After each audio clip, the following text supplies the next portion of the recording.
నిజామాబాద్ జిల్లా ఎడపల్లిలో తమ న్యాయమైన డిమాండ్లను పరిష్కరించాలంటూ ఐకేపీ వివోలు తహసీల్దార్ కార్యాలయం ఎదుట ధర్నాకు దిగారు.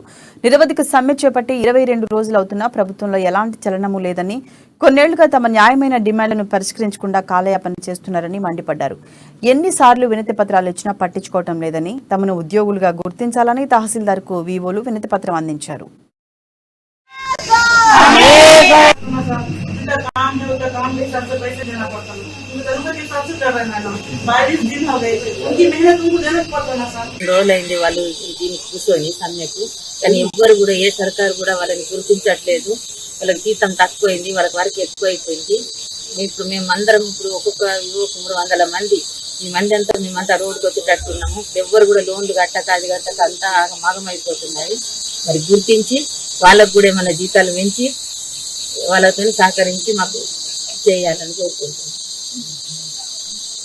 నేను వివోఏగా చేస్తున్నాం.